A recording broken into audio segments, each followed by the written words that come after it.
तो कहते हैं कि महर्षि वेद व्यास महाराज धृतराष्ट्र को एक उपदेश दे रहे हैं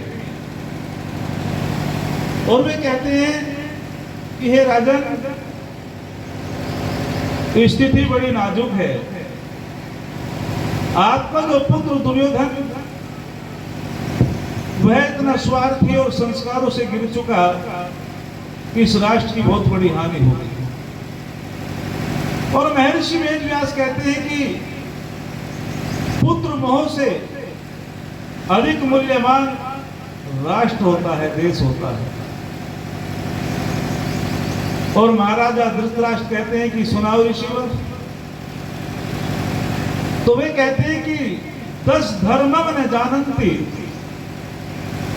धृतराष्ट्र निबोधतान मतः परमतः उन्मतः श्रान्तः क्रुद्धो बुभुक्षितः त्वरमाणस्य लुब्धस्य भीते कामी चेते दश तस्माद एतेषु सर्वेषु न प्रसज्जेत पंडितः। क्या कमाल की बात कहते हैं। महर्षि वेद व्यास कहते हैं कि हे राजन, जो 10 प्रकार के लोग होते हैं वे कभी धर्म के मर्म को नहीं जान पाते। अर्थात जिनमें वे 10 बिंदुओं पर चर्चा करते हैं कि इस तरह के जो 10 तरह के लोग होते हैं वे कभी संस्कृति और धर्म संस्कारों को नहीं जान पाते। तो सबसे पहले कहते हैं मतः। मतः का मतलब बताते हैं कि जो नशा करने वाला होता है। आज समाज में हमारा नौजवान नशे की बुरी आदत में भी फंस चुका।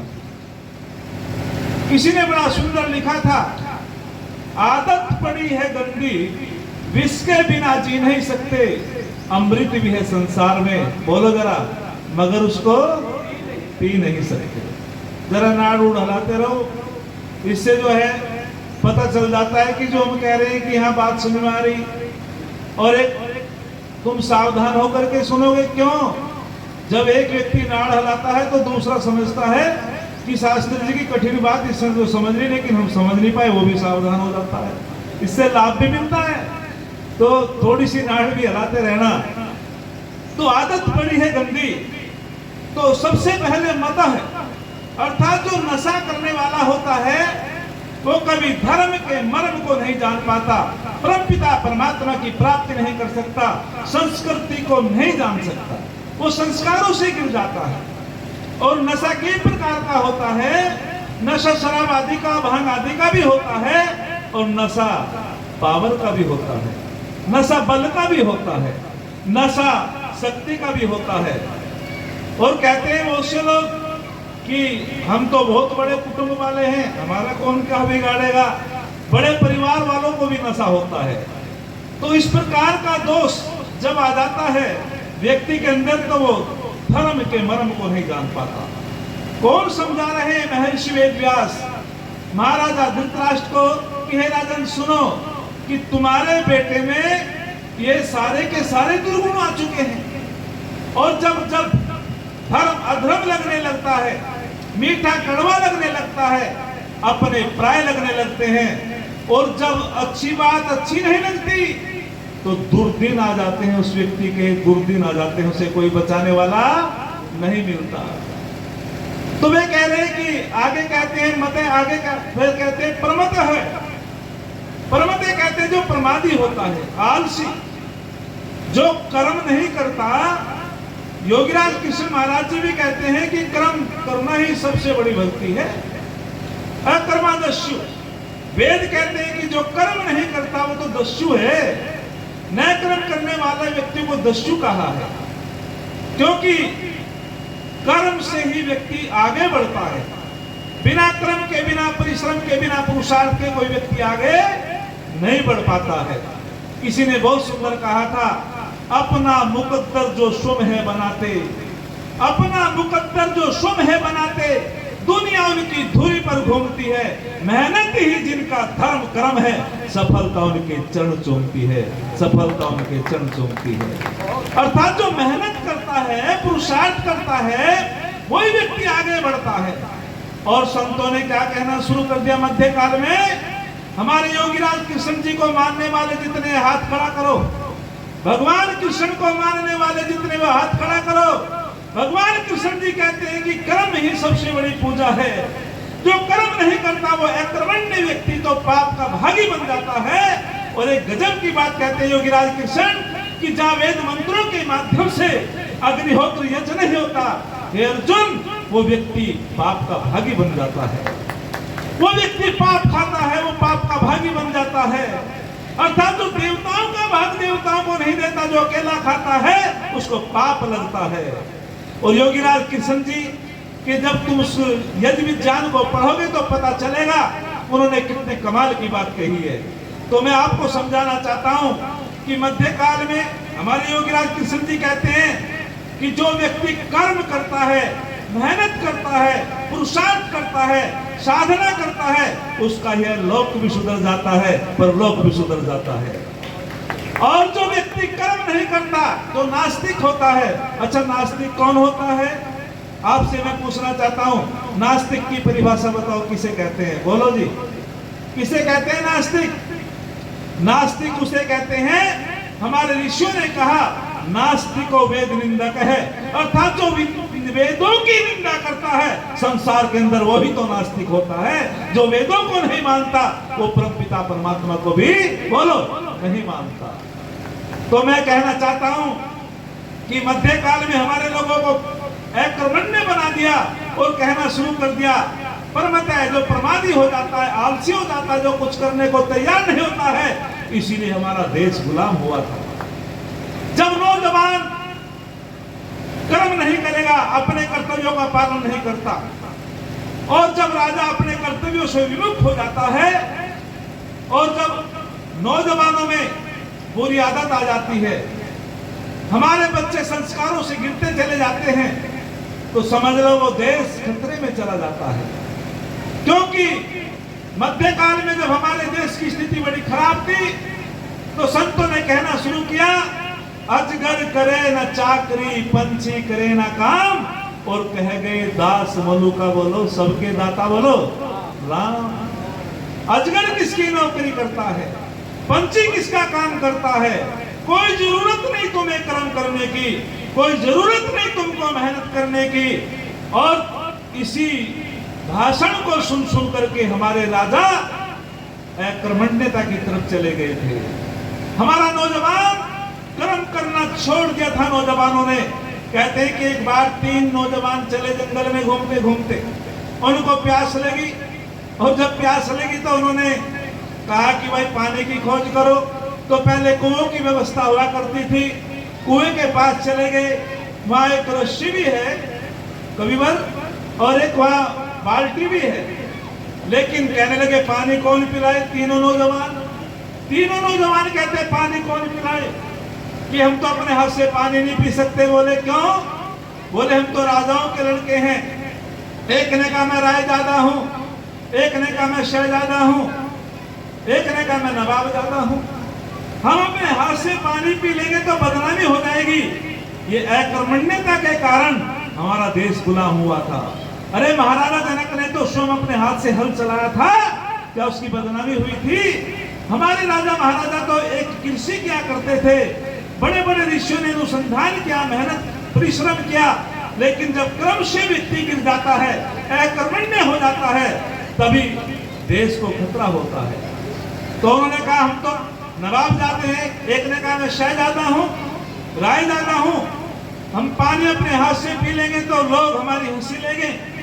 तो एक नौजवान आता है बहुत समय बाद, वो घोड़े पे सवार होके आ रहा है। उसने कि रुको भैया, एक काम है आपसे। बोलो क्या काम है? बोलो नीचे उतरो। वो घोड़े से नीचे उतरा। नीचे उतर करके उसने कहा बोलो भैया क्या बात है? बोले हमें पानी पिला दे। बोले तुम तीनों के तीनों नौजवान हो, तुम नहीं पी सकते? बाल्टी भी है, रस्सी भी है, कुआं है, कुएं के पास में आप खड़े, तुम नहीं पी सकते? उन्होंने कहा अरे भैया हम नहीं पी सकते, तुम्हें पता हम कौन है? एक ने कहा मैं रायजादा हूं, एक ने कहा मैं शहजादा हूं, एक ने कहा मैं नवाबजादा हूं। वो चौथा राजकुमार जो वो युवा था, उसने कहा पिला मैं भी नहीं सकता। बोले क्यों? कि मैं हरामजादा हूं, पिला मैं भी नहीं सकता। तो जब हम कर्मों से गिर जाते हैं तो निश्चित रूप में हम खतरे की तरफ चले जाते हैं। तो प्रमादी व्यक्ति कुछ नहीं कर पाता, आलसी व्यक्ति कुछ नहीं कर पाता। उसकी तो स्थिति ऐसी हो जाती है नशा वाले की, जो प्रमादी होता है, आलसी होता है। कहते हैं कि एक बार जो है वहाँ हमारा जो इलाहाबाद, उसको प्रयागराज कहते हैं, और प्रयागराज के लिए मिलने के लिए एक गंगा के तट पे चले गए और कहने लगे कि यहाँ से प्रयागराज कितनी दूर है। बोले रात में पहुंच जाएंगे। वे कि नाव में बैठ करके चलेंगे, लेकिन नशा करते थे। अब नशा था, उन सारों ने नशा कर रखा था। बोले बारी बारी से नाव चलाएंगे और रात में प्रयागराज चले जाएंगे। तो वहाँ जो नाव थी, तो उन्होंने नाव में बैठ करके अब वो चलाना शुरू किया। जो चप्पे होते हैं उनको चलाते रहे और नाव जो है चलती रही। लेकिन एक गड़बड़ हो गई। जब दिन निकला, बोले अब तो प्रयागराज पहुंच गए होंगे। एक बोला हमें तो ऐसा लगता है कि काशी के घाट पे ही है, अभी तो यहाँ के नहीं है। बोले नहीं, तुझे नशा ज्यादा है, मैं देखता हूँ। दूसरे ने देखा, बोले ऐसे लगता हम तो वहाँ के वही है, प्रयागराज तो पहुंचे नहीं। फिर उन्होंने कहा अरे तो एक गड़बड़ हो गई। बोले गड़बड़ क्या हुई कि नशे में जो रस्सी खूंटे से बंधी हुई थी वो खोल में आग नहीं रही।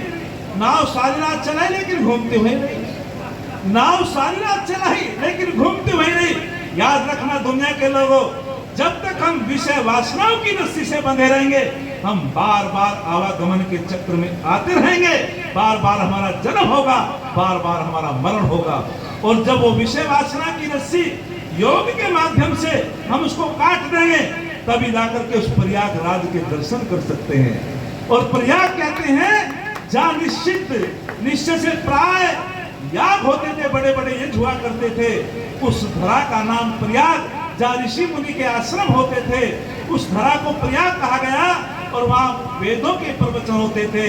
तो जब तक हम आलसी रहेंगे, विषय वासनाओं की रस्सी में बंधे रहेंगे, तब तक निश्चित रूपेण हमारा यह लोक भी नहीं सुधरेगा और परलोक भी नहीं सुधरेगा। आगे बढ़ता हूँ। आगे कहते उन्मत्त है, अर्थात उन्मत्त कहते जब व्यक्ति पागल हो जाता है, जब व्यक्ति धन के पीछे पागल हो जाता है, व्यक्ति स्त्री के पीछे पागल हो जाता है, ऐसा व्यक्ति भी कभी धर्म के मर्म को नहीं समझ पाता।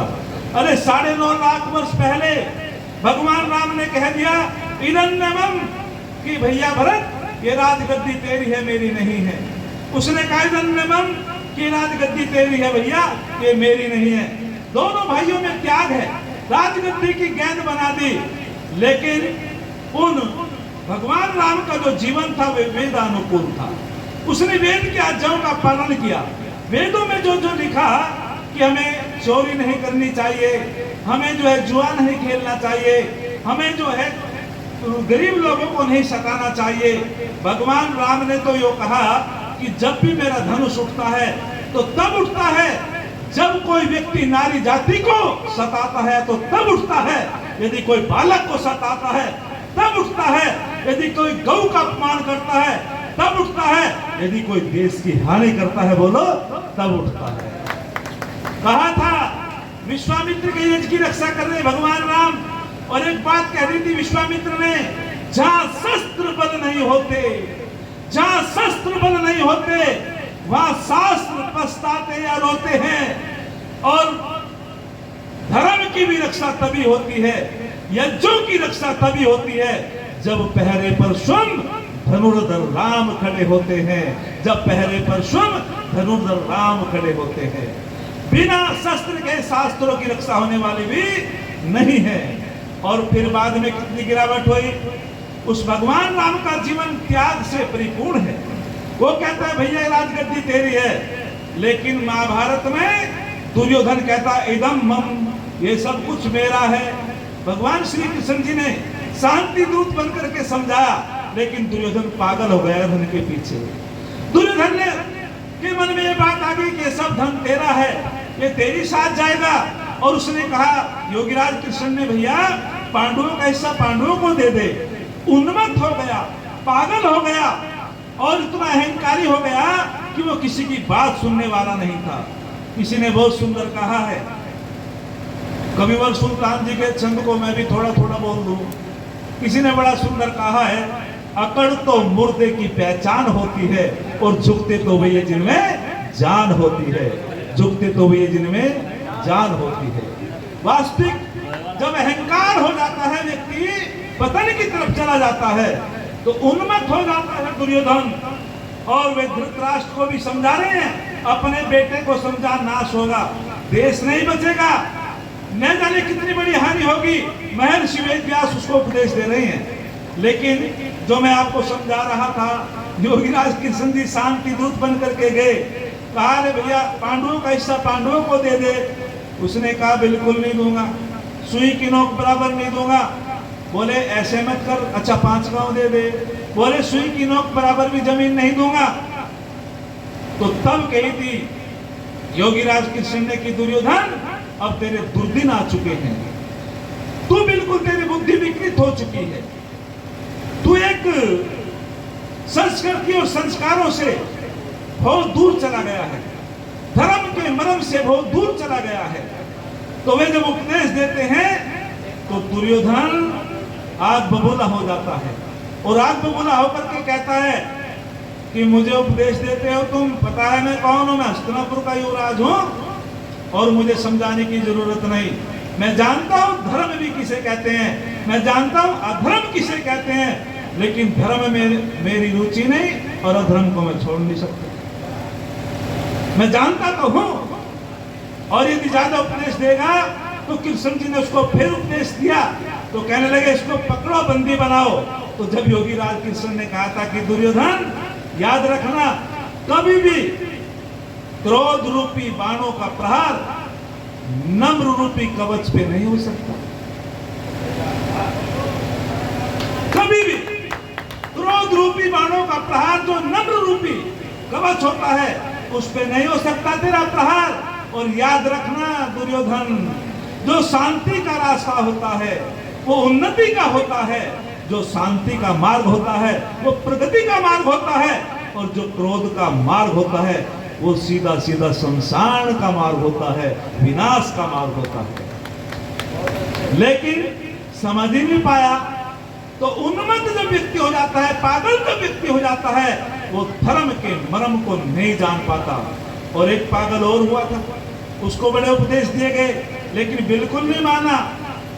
मंदोदरी ने भी कहा कि हे राजन, आप अपने इस राजशाही लिबास को उतार करके, राजशाही लिबास को उतार करके और भिखारियों का लिबास धारण कर लिया, क्या कारण है? कि सीता विश्व सुंदरी है, मैं उसे प्राप्त करना चाहता हूं। बोले तुम्हारी बेटी के समान है। लेकिन जब व्यक्ति पागल हो जाता है ना, उल्लू को दीवाने पश्यति, काको नक्तम ने पश्यति, पूर्व को भी कामांध दीवानक्तम ने पश्यति। अरे उल्लू को दिन में नहीं चमकता, कौवे को रात्रि में नहीं चमकता, लेकिन जब व्यक्ति कामांध हो जाता है ना उसे दिन में चमकता ना उसे रात्रि में चमकता, वो इतना अंधा हो जाता है, रिश्ते तार तार हो जाते हैं, चरित्रहीन व्यक्ति का कोई संबंध नहीं होता है। मैं तो कहा करता हूं कि जो व्यक्ति शक नहीं करता वो बड़ा महामूर्ख होता है। अपनी जवान बेटी को कहीं भेजने का भी अब धर्म नहीं रहा है, कई रिश्तेदारी में भी कोई किसी का कोई विश्वास नहीं रहा है। तो व्यक्ति वो पागल हो जाता है, रावण उन्मत्त हो जाता है एक स्त्री के पीछे। तो जब मंदोदरी ने कहा कि सुनो रावण, सुनो पतिदेव, सुनो स्वामी जी, अभी तो सीता तेरे घर में भी नहीं आई, भिखारी तो तू पहले ही बन बैठा, और यदि तू सीता को चोरी से ले आया तो तेरा विनाश होगा, तुझे कोई बचाने वाला नहीं मिलेगा। वास्तविक स्वामी दयानंद ने इस नारी जाति की बड़ी वकालत की। जब नारियों का अपमान होता था, कोई पैर की जूती बताता था, कोई कहता था नारी नरकस्य द्वारम, कोई कहता था इसके अंदर आत्मा नहीं होती, और इनको यज्ञ में आहुति देने का अधिकार नहीं था, इनको जो है यजमान बनने का